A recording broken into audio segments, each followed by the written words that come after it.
Jadi aku That's selalu nice. ingetin sama keluarga, sama adekku, sama teman-temanku bilang setiap masa itu memiliki keindahannya masing-masing. Jadi hargai masa itu, mau itu jelek, mau itu buruk.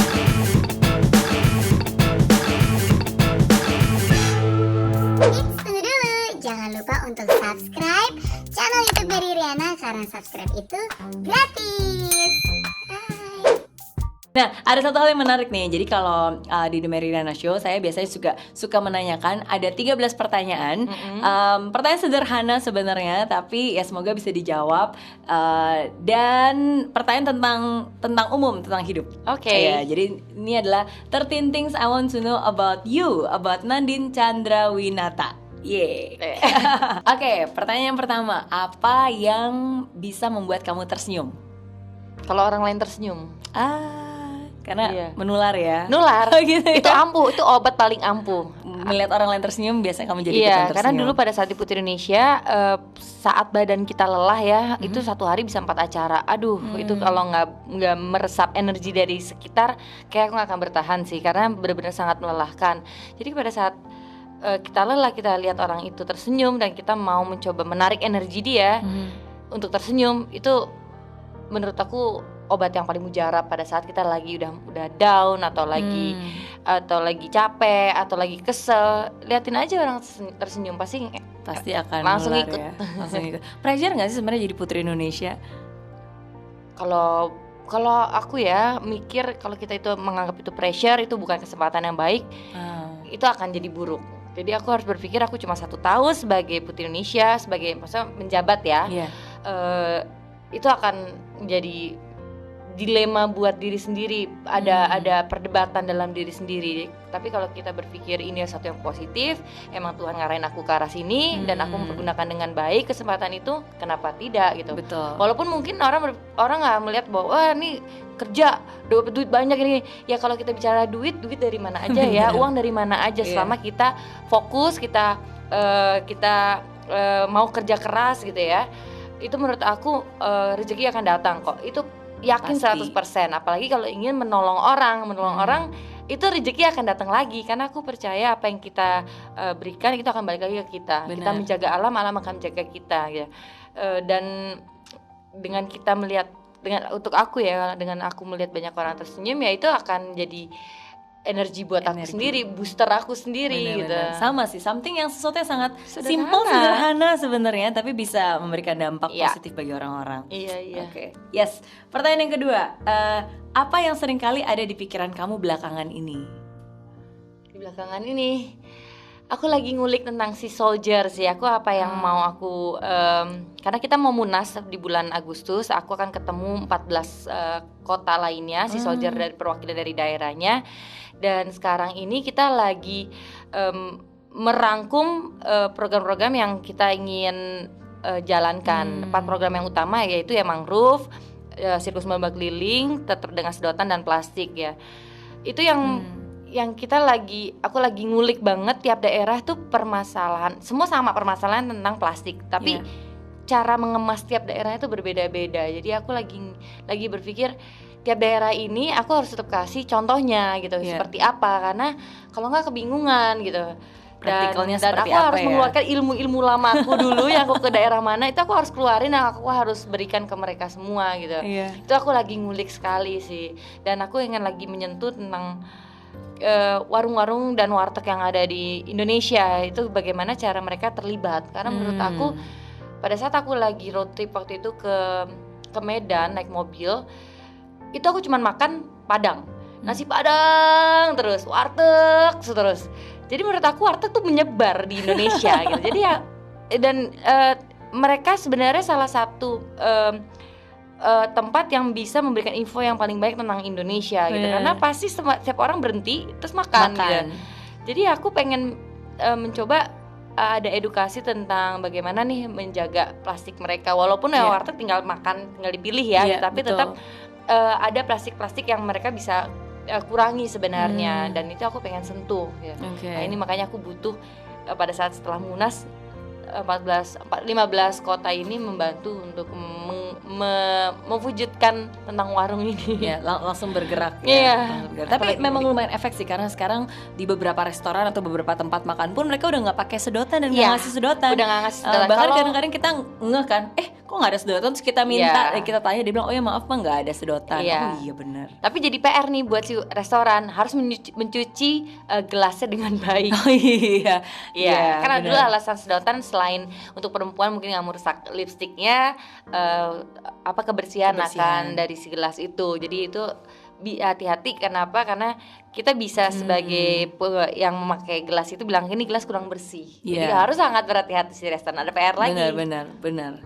Iya, baru kepikiran loh, benar ternyata. Ya, tapi itulah selalu kalau kita ingin melakukan sesuatu ya pasti harus ada effortnya, nggak bisa gampang gitu aja kan. Iya, biasanya orang mental kalau effortnya nggak total dia nggak akan kuat, pasti akan nggak bertahan. Oke. Pertanyaan ketiga, barang yang kamu masih simpan dari sejak kecil sampai sekarang. Wah, barang kecil aku mama sangat menjaga dengan baik. Aku punya sepatu pertama aku punya sendok dan garpu pertama. Aku punya mainan yang gigit-gigitan yang gigi baru tumbuh pertama. Itu semua aku masukin ke dalam, bisa bilang apa ya, jadi aku punya ruangan, di bawahnya tuh kaca. Jadi ini kotak-kotak ini nih dibolongin, dimasukin barang-barang semuanya, terus ditutup pakai kaca, jadilah lantai. Dan itu satu kotak itu tentang masa kecilku. Jadi semua perintilan aku yang pertama kali, celemek aja tuh yang pertama kali ada di situ. So sweet. Aduh, ini banget sih. Mamaku cukup telaten ya menjaga barang-barang dari kecil, bukan telaten sih, telaten ya bilangnya barang-barang kecilku sampai segede ini. Begitu juga untuk si kembar, adekku juga gitu. Jadi barang-barang kecil, barang pertama kali, kayak majalah pertama kali aku masuk di dunia entertain ada semua, video juga lengkap, dokumentasi lengkap deh semua. Keren.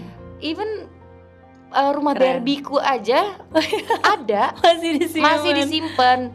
Terus dorong-dorongan, biasa perempuan suka pakai ada dorongan untuk taruh boneka, itu aku masih ada. Banyak banget dong berarti. Banyak, dikemas semuanya, semua mama ditaruh di gudang. Jadi mama udah bilang nih, kalau kamu punya anak, kamu siap-siap, kamu barang-barang lama kamu keluar semua. Oke, mah. That's nice. Tapi itu sesuatu yang nggak bisa dibeli oleh uang manapun juga. It's a memory kan, that is reserved forever. Jadi aku selalu ingetin sama keluarga, sama adekku, sama teman-temanku, bilang setiap masa itu memiliki keindahannya masing-masing. Jadi hargai masa itu. Mau itu jelek, mau itu buruk, itu semua kan hanya tentang pendapat ya, bukan tentang kita, karena kita yang berada di masa itu. Jadi hargai setiap masa, karena masa itu momen dan kita nggak bisa ngulang. Jadi kalau kayak gini ya, aku jadi semangat kayak pengen nyimpenin barang-barangnya anak aku gitu buat nanti kalau dia udah gede. Cuma kadang biasa disiplin untuk menyimpan barangnya itu. Harus langsung masukin box kalau emang nggak mau dipakai lagi. Dan memang harus nyimpannya dengan baik. Mungkin mungkin bisa dibilang apa ya, itu butuh effort yang sangat tinggi. Bisa dilihat nih, kayak aku waktu nikah kemarin aku pakai my mom's wedding dress yang udah umur 15 tahun, dan aku pakai itu waktu di Lombok kemarin. Jadi segitunya mamaku bisa menjaga gaun nikahnya dia pada saat dia menikah, dan aku bisa pakai lagi. Wow, gitu. So sweet. Let's aim to do that. Nggak perlu semuanya, tapi mungkin satu dua barang aja yang sederhana aja. Oke. Pertanyaan keempat, ketakutan terbesar dalam hidup kamu.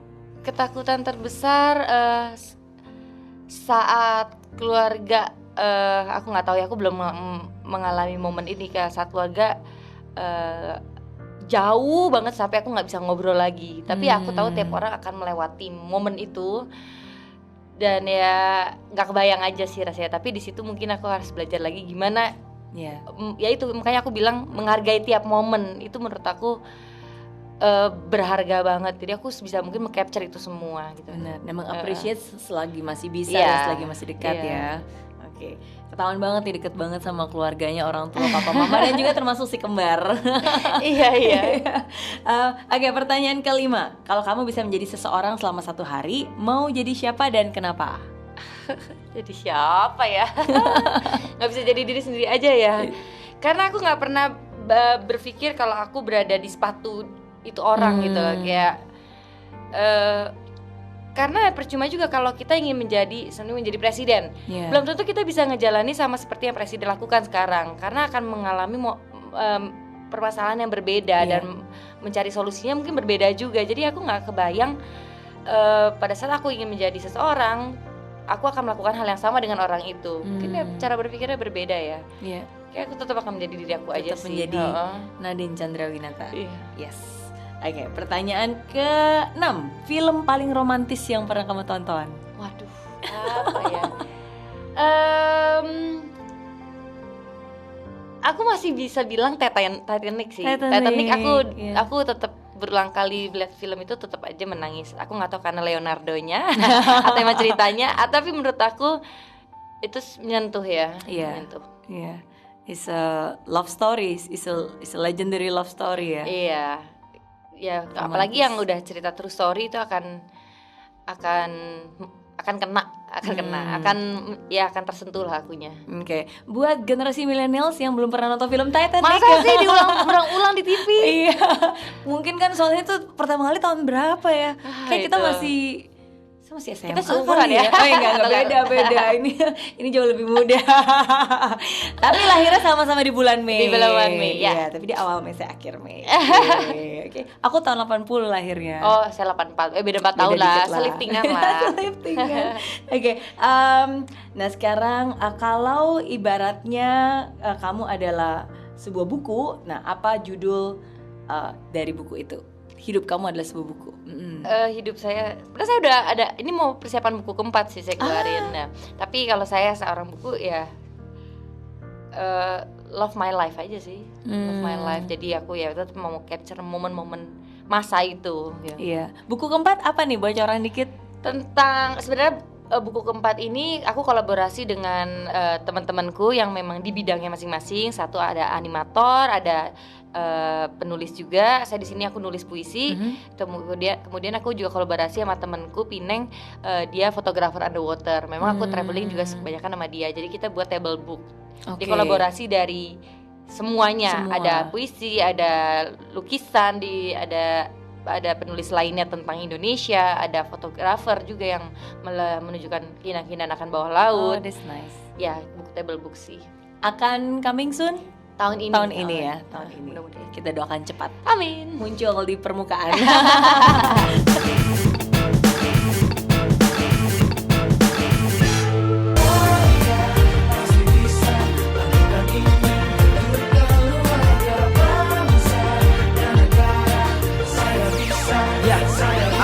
Laksana bumi tanpa hujan, hidup tanpa tujuan, kering dan mati tanpa hijaunya tumbuhan. Demikian kalau mimpi tak kunjung terjadi.